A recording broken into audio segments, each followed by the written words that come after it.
Alright, this first video is going to be called um, The Buy-In, or Part of Being on a Team, everything you know about being on a team.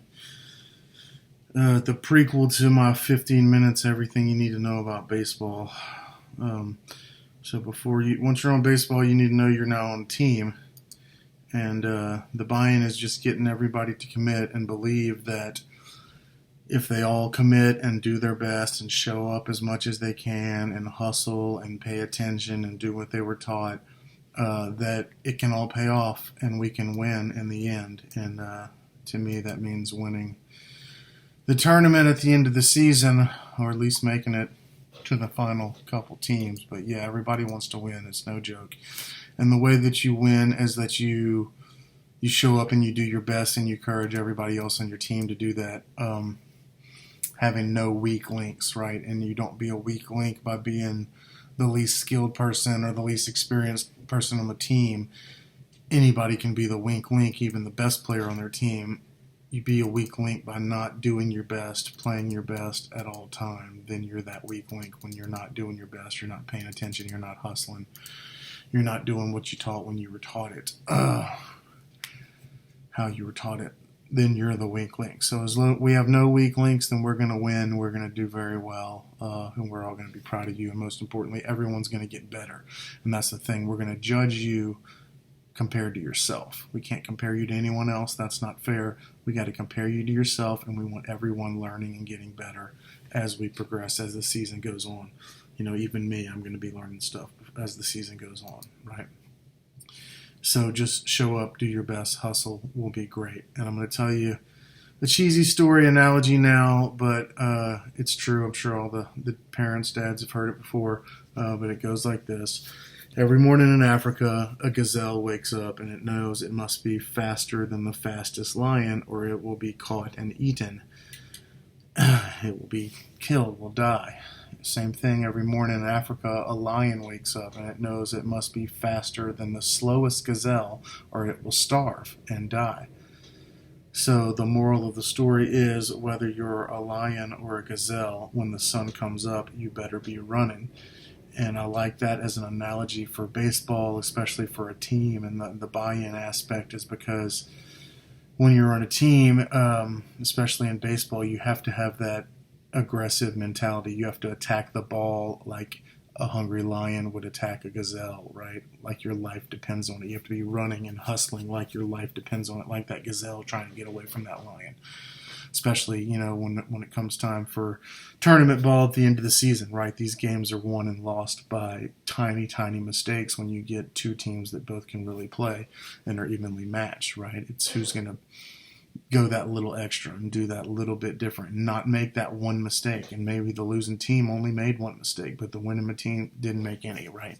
So it's about being down and ready every pitch, every play, focused, paying attention, doing what you've been taught, right? We do that. Everybody eats, nobody starves, nobody getting let down. We have no weak links. All doing our best, comparing each other to ourselves and encouraging each other on, you know, lifting each other up when we're down like a team should do. Then we're good, then we'll win, then we'll have fun doing it, right? So the question is everybody willing to commit, to be there, to show up, to hustle, to pay attention, and to remember what you've been taught and do it to the best of your ability all the time when, you know, game time, paying attention, focus, baseball ready, make it happen. So if all y'all can commit and buy into the fact that if you do commit, we will win, and we're going to do whatever it takes to get that victory, that W every game, you know, just scrapping and clawing and biting and scratching and, you know, blood, sweat, and tears, the whole 9 yards, everything we need to be winners. Let's do it. Let's do it for each other. Let's do it for our friends and our family and our fans. Everybody wants to see us succeed. We want to succeed. Let's go get it. Let's be winners. All right. That's it for the first part.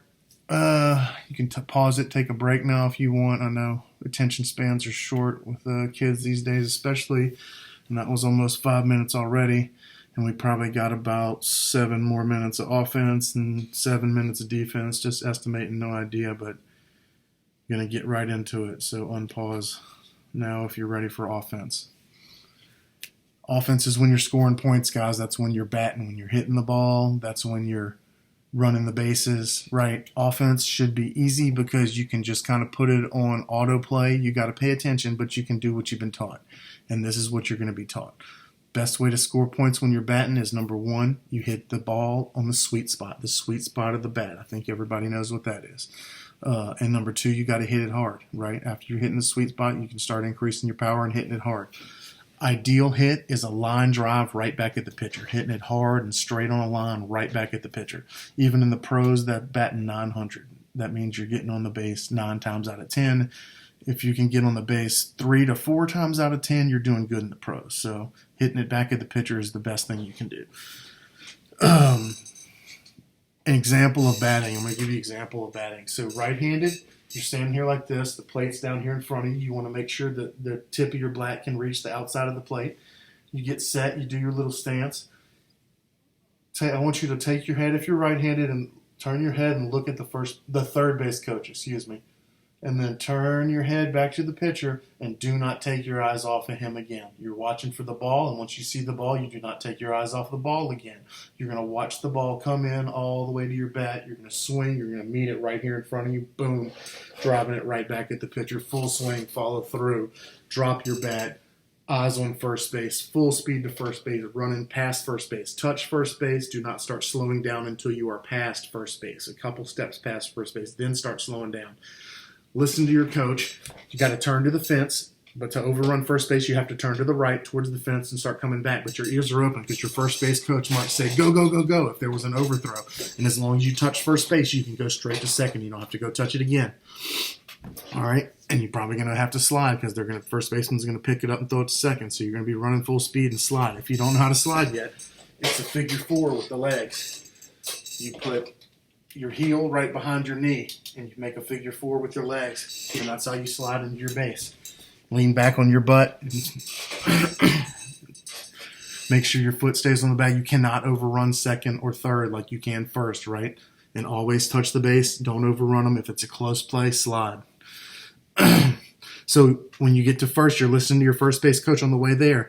If he says run through the bag, you're going to do what I said, run past the base and turn to the fence. If he says round the base, you're going to take an angle on your way to first, swing a little bit wide, and then start round off first, step on the base, and take about 2 or 3 steps towards second, and then stop like this and use your head and look at the ball, find the ball. It's usually going to be thrown in from the outfield to the infield. Make sure they make a good throw and a catch. And if they don't, if it's a bad throw and a bad catch, you have to decide, can you get to second fast enough before they can get you out? If you can, go. Or if your coach says go, you go. Otherwise, you walk back to second slowly walk back to first slowly watching the ball and making sure they're not throwing it your way. Another thing the first base coach might tell you is go to. He might be standing there doing this. Go, go, go, go. Or actually, if you're going to second, it'd be like this. Go, go, go, go, go, right? You're running at him, he's doing this. Same thing, you swing a little wide before you get to first, then come back into first around that base, step on the inside of that bag, preferably with your right foot if you can, and you're going full speed to second. And you're listening or looking for that ball too, right? If it's a close play at second or your coach is saying get down or slide, you slide at second. Full speed, do not slow down until you get there, ever. I'll tell you this, it'll still happen to you, even though I'm telling you. You're going to get called out 2 or 3 times in your life, and the last thing you think, a split second before that ball comes in the picture, player catches it and tags you out, is, oh, I'm safe. You just know it. You're there. You're so close. You're there, and you ease off just a little bit because you've made it in your mind, but you're not there yet. They will catch that ball and tag you in that split second that you had before you got there, and if you wouldn't have slowed down or relaxed that little bit, you would have made it. It happens all the time. That ball just comes in there, and it's those are close plays, right? And the digging and the sweating and the going as hard as you can, it makes a big difference. We're safer out, and that could be a run or an out, it's anything, right? So again, when you're right-handed, you're batting. The last thing I want you to do is see the third base coach before you put your eyes on the pitcher, and don't take them off again. That makes sure your back eye, both eyes are on the ball. And that's very important because if you're only seeing it with one eye, if you do this with your thumb, put it out in front of you and switch eyes, which one's open or not, you'll see your thumb moves. And that's because your eyes see things a little differently. And when you see them both together with both eyes, you get that true picture, and you can make sure you're seeing the real ball where it is and hit the ball. You definitely want to make sure that back eye, especially if you're right-handed, because most people are right eye dominant, is on the ball, both eyes. So if you're left-handed, last thing you want to do before you look at the pitcher is look at the first base coach to make sure that back eye is engaged, and then go right to the pitcher and don't take your eyes off and watch the ball till it hits the bat. As soon as it hits the bat, boom, you can start looking at first, listen to that first base coach, and running. So I think we covered what we're going to do. Oh, another thing is when you're about halfway to second, you want to glance over at the third base coach, okay? Now he's in control. You're done with the first base coach, and you're picking up the third base coach, and he's going to tell you what to do. Either stay at second, slide at second, or come to third, right? But he might do it silently. He might be pointing at third, standing in front of third, pointing right down at it. So that the beauty of that is, instead of saying, come here, get three, yelling, is when he's yelling, everybody can hear it, including the defense. And the defense cutoff man might be standing there with his back to him, and he hears get three, then he knows he's going to catch the ball and turn around and throw it to third. All right, so if you can just point, then he can get there silently, and you haven't told the defense any of your plays, right? They don't know where you're going or what you're doing. They have to turn around, look, and find it themselves, right? Let's not do the defense any favor getting us out. So just to repeat, first base coach has got three options. Run through the bag, where you run full speed past it, turn to the fence, and come back unless he tells you go to otherwise on an overthrow. Round the base, where you go like you're going to second, you round it out, but you stop after 3 steps. You find the ball with your eyes, make sure they make a good play, throwing it back into the infield. As long as they don't make a mistake, you walk backwards to first to keeping your eye on the ball.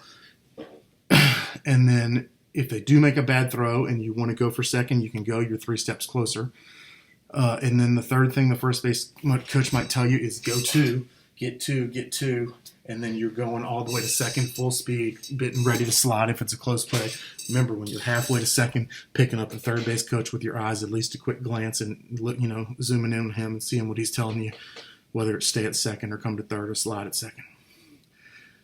When you're base running, guys, always listening to your coaches, and if you're good, paying attention, knowing where the ball is. Right? And when they make a mistake or there's a weakness, you exploit it, you take advantage of it, and you get that extra base. Right? So if you're on my team, aggressive base running, and that means you're going to get out sometimes, right? That's not just part of it. You didn't do anything wrong. Base running, sometimes they hit the ball to the base you're going to. You just get out. There's no reason to get upset. It's just baseball, guys. You were just trying to score runs as best we can and stop them from getting outs, but they're going to make outs on us and stop us from getting runs. And, it's going to go that way sometimes. You just got to be tough and stick with it and don't give up, And then when you get to third, you're going to get third base coach is either going to be telling you to stand up, stay here on third, stand up, 2 hands up in the air, slide, get down, it's a close play, slide at third, make it harder for them to tag you, round the bag just like you would at first. You round the bag and take a few steps and look and see what they're doing, right? Or go, score. If you hear that, you're going, touching third and going home, full speed, guys. And hey, this is real important, especially at the early level, guys.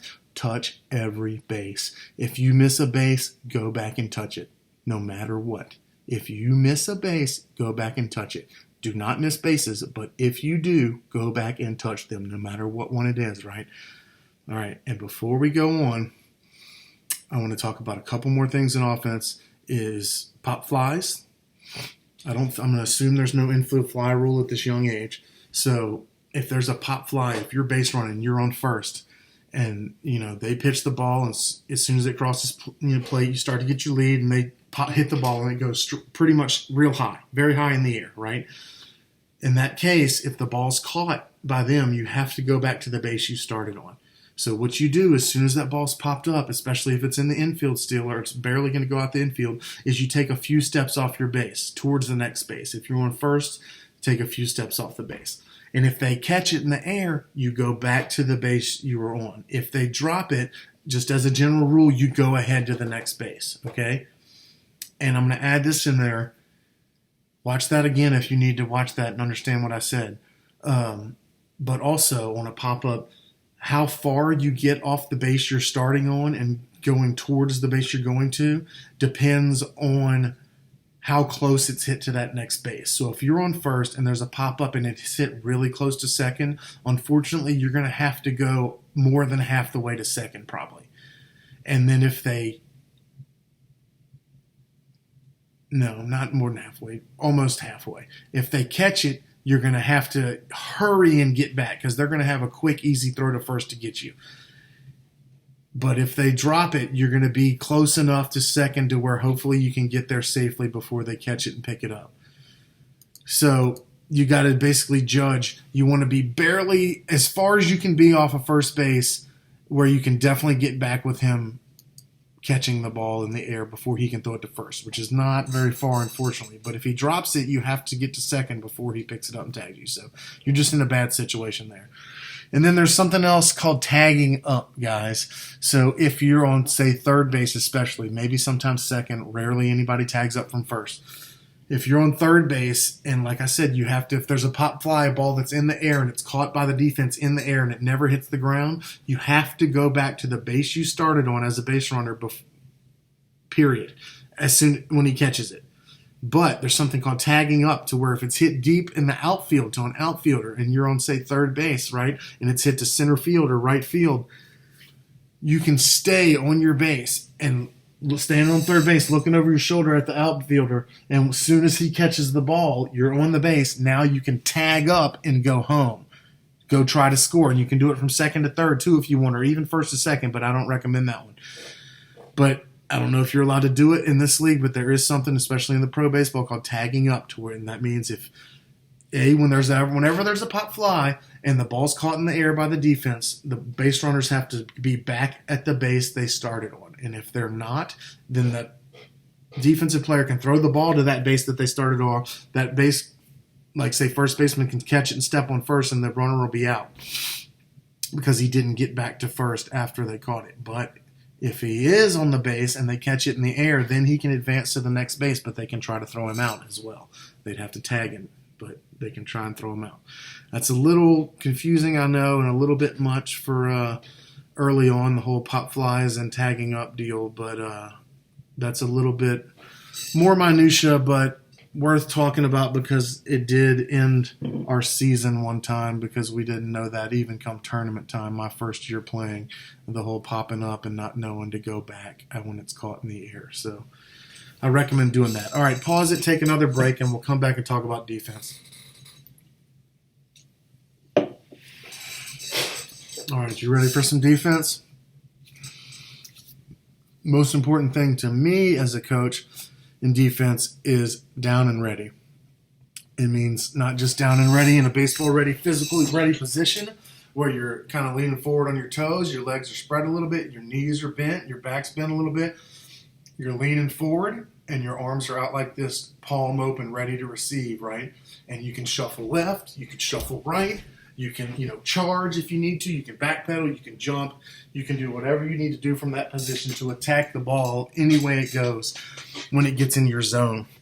And when you're an infielder or an outfielder, the most important thing is first, you're a goalie. You cannot let the ball get by you. If you can catch it in your glove and make a good play, that's wonderful, but you cannot let the ball get by you.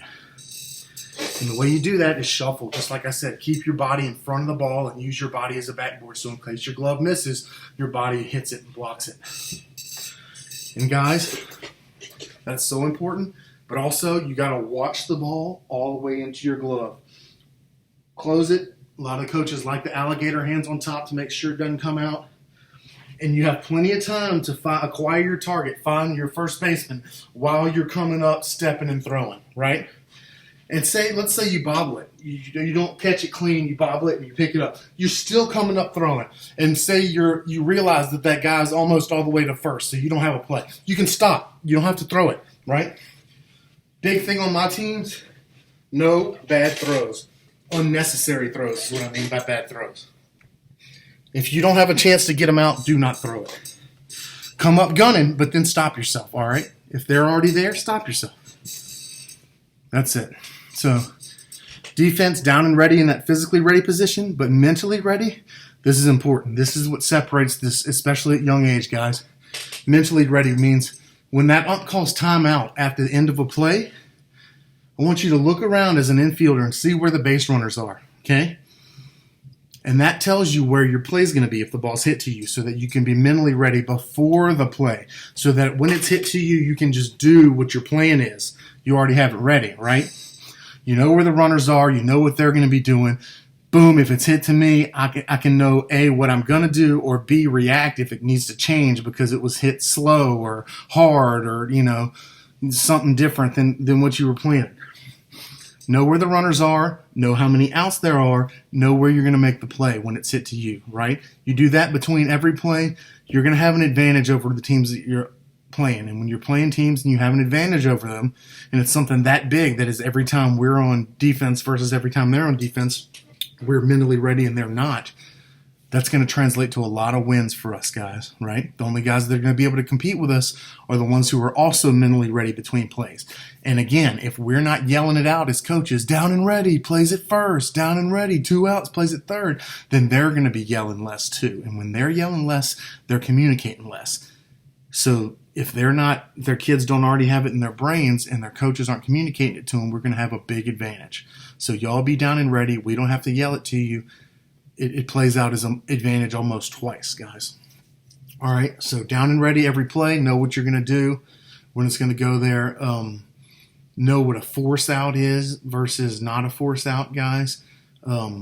If you're on first base and they hit it, you have to run to second if it's on the ground, right? Because you're forced to run to second because there's a guy running to first behind you.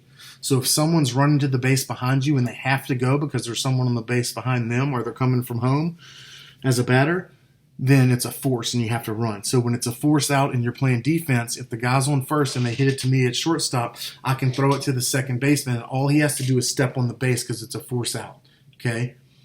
If there was a runner on second and not a runner on first, and they hit it to me at third base, and the guy's running from second to third, I would have to tag him. I couldn't just step on the base because he's not forced to go to third because there was no one on first.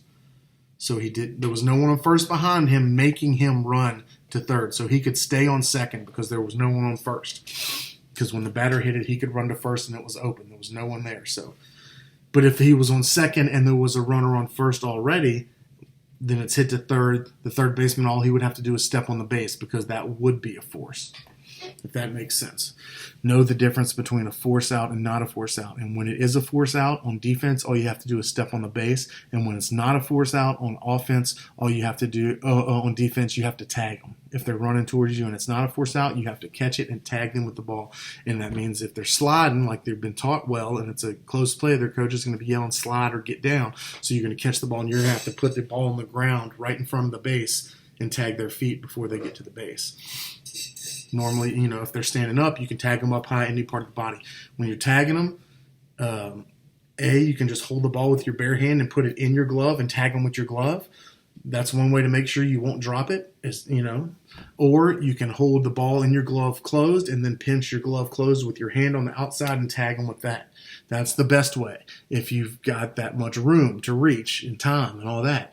But if you can just tag them with a ball in a bare hand, go ahead. Or just a ball in a glove and you don't have the time or ability, room to get that other arm there and hold it closed, that's fine too.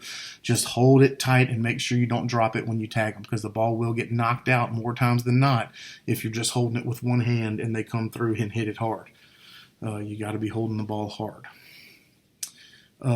So, again, when you're on defense, the buy-in is important here. You got to be ready every play so as not to be the weak link.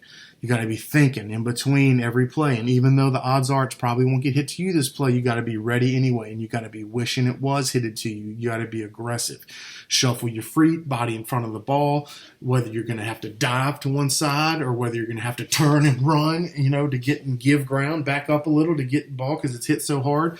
Whatever you got to do to get to that ball to keep it from getting past you and getting out of the infield, or if you're in the outfield, getting to the fence, right? We cannot have balls getting past us. We got to be backing each other up. If you are a shortstop, any ball that's hit to the third baseman, you can back him up. And what I mean by backing him up, is you run as fast as you can on a straight line to get 10 feet behind him, Okay, if you're a second baseman, there's every time the ball's hit to the first baseman, you can back him up. You can run 10 feet behind him as fast as you can. So if he misses the ball, you can get it. All right.